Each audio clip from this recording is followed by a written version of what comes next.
Okay, hello guys, it's Paul from Babel Tech, and I wanted to make a video for you which talks about changing your fonts, changing the fonts of your website, and also how you can load those fonts locally, and why you would like to do that, why you might want to do that. So first of all, so fonts, I guess most people know what fonts are, but fonts determine the like the style of the text that you display on your website, throughout your website. You probably want to have a font style that kind of matches your brand. So if your target is like for parents who want kids lessons, then you might be looking for something with, maybe more of a feminine type of feel to it. Because, to be honest, it's mostly mothers who are going to be booking your lessons, I guess.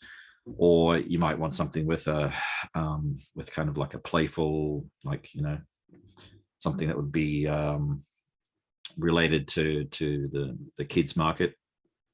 If your target is to offer lessons for business people, then you wouldn't want to do that. You'd want to go with something that's a bit more mature in terms of like the font style. So it's all about choosing a font that matches and supports the brand image that you're trying to promote. So let's take a look at this site. This is my my dummy site. Now you can change the fonts for anything that's page content through the page editor. Okay, and let me just show you what I mean. All right, so let's say, for example, if I click on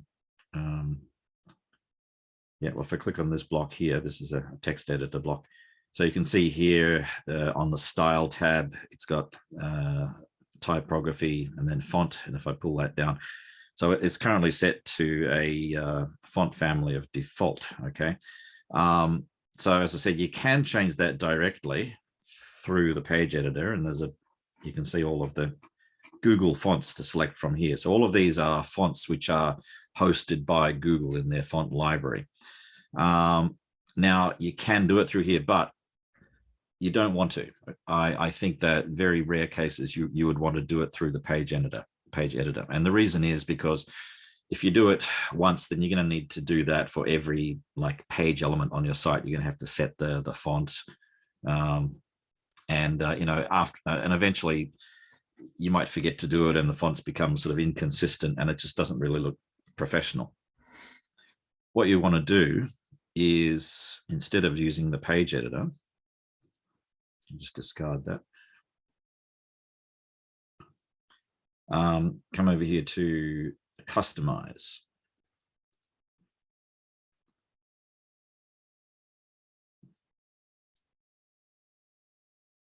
Okay, and if I click on my customizer, and if we go to global typography, just click that again. Okay, so you can see here that currently we're using an Arial font for all of the body elements, and the heading is inherited from that, which means it's also using Arial. So Arial is like a system font that's available on all computers, all Windows and Mac, and probably Linux computers as well. So everyone has it, but it's not the fanciest. So if you'd like to go for something that's a bit more customized, what we can do is choose from one of these preset font pairs. Now, for example, if I hover my cursor over this first one, it says Playfair Display / Open Sans. So I think what that is going to do is it's going to use Playfair Display as the font for our headings. Anything that's a heading element, and it's going to use Open Sans for anything which is not a heading, which means like body, that sort of thing. So let's click on that. Right. And you can see the change that's happened there. So now we've got this kind of um, more fancy style font. That's called serif, by the way. So anytime you see these fonts that have got like the little like little tails on them, like this D has got like a bit of a tail there, the top and the bottom, and the Y, they just look a bit fancier. So those are serif fonts. And if you don't see these little jaggedy tail bits, then that's called sans serif. Okay. So it's personal preference, which you like. I tend to prefer the sans serif. I think sans serif looks a bit cleaner on the web, whereas serif is good for print. That's the old school approach to font selection, but I think people are sort of changing their minds about that a little bit. But anyway, so that's what that one looks like. If we try a different one, this is Lato and Laura, is this font pair. Okay, so that's that one. You can try the next one. What's this one? What's this one? This is called Barlow, Semi-Condensed, and Roboto is the font pair. And so I'm talking about font pairs, and generally you don't want to have more than, say, 2 fonts. I mean, you can even get away with just having 1 font for your whole site.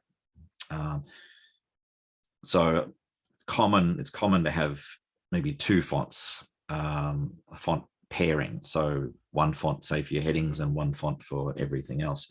At most, maybe 3, at a stretch, maybe 3 fonts, maybe have like 1 third font for some really, really rare element, like the author's bio link or something, if it's a blog. But I think font pairs, two fonts is really all you should need. So here we've been playing with these presets. What if I wanted to get a little more creative? Well, if we come down here to body font, let's say I want to choose something else. I can pick from this whole list. I think there's about 850 Google fonts that we can choose from here. I got no idea what all these are, of course. Okay, I think there was a nice one I saw just before. What was it? Let's try rum raisin. I'm feeling hungry. It's probably not this one. Yeah, okay. So you can see it's got a bit of a, I don't know, a bit more of a casual style to it. I probably wouldn't use that one.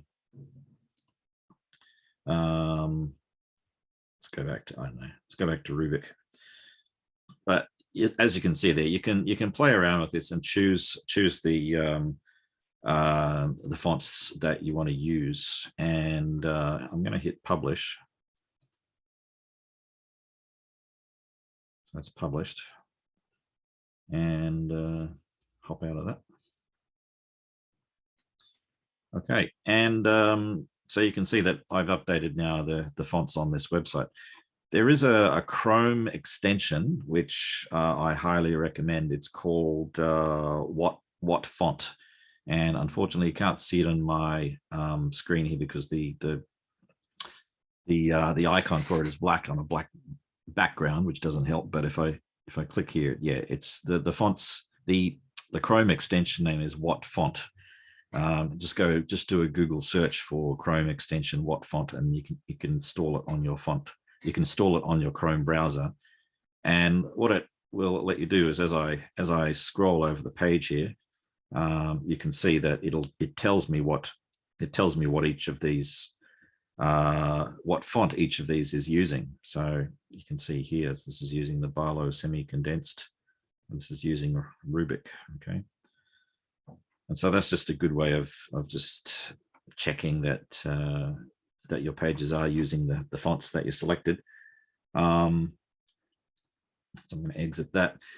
If you want to get some inspiration as to what fonts you can use, just do a search for like font pairings. Okay, so here's one, for example. This is just an article I pulled up. 15 beautiful font pairings and what makes them work. So there's no shortage of suggestions about what fonts make a good pair. So just like cooking, not all ingredients go together. Same with fonts. Not all font pairs go well together. Some go better than others. Sometimes if you get fonts that they might be like slightly different, part of the same family, like Open Sans might have a few variations, but they're part of the same Open Sans family. So fonts which are part of the same font family tend to work well together. So yeah, so I've talked about how to choose your fonts.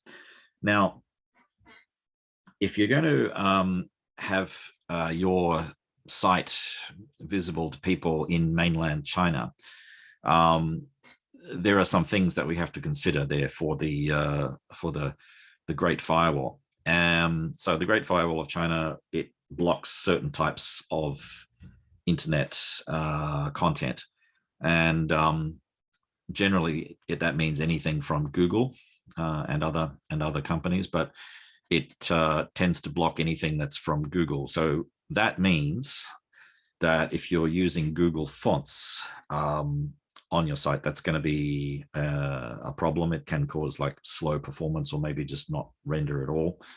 So there's a way around that. And this is one of the few things that we need to do to optimize your site for display in China.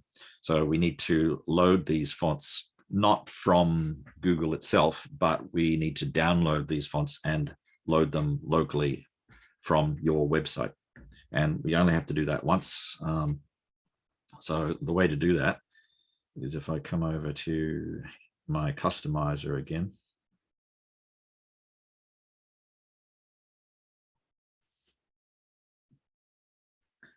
And you'll see this option here, performance. So click on that. Okay, and I've got just a toggle switch here, load Google fonts locally. So if I click on that, yeah, and that if I publish now, those fonts should be loaded locally. There's an extra toggle here, preload local fonts. So what this means is, do you want to load the fonts before you load the text itself for the page? And there's no clear-cut answer to this. My preference is to leave this turned off. If you turn it on, it means that the page will load the fonts before it loads the text. So someone visiting your page may have to wait like a fraction of a second longer before they see the text, because it has to load the fonts first and then the text. That's if it's turned on. If this is left turned off, then they'll get the text, and it might be like in the whatever default font they are using for their computer, and then like a fraction of a second later, as the font loads, then it'll switch to the font that you've selected for your brand. So it really comes down to a question of are you happy to make your users wait like a fraction of a second longer before they can see anything? And I tend to think that it's better just to load the text as quickly as possible, and then like a fraction of a second later, load the fonts so that it matches your branding. But I think it's personal preference. So let's publish that. Okay. And now, anytime you make changes to your fonts, you'll need to use this, which is flush the local font files. So let me flush. Okay, and it says successfully flushed. So anytime that you make a change to your font pairs, for example, you'll need to come in here and just flush the local font files. Otherwise, it won't be updated. And I think it probably makes sense that before you load these fonts locally, that you go through and like you create your website and choose those Google fonts that you want to use, and then before you go live, make that one of the last things you do is to load the Google fonts locally. Okay, so I hope that all makes sense.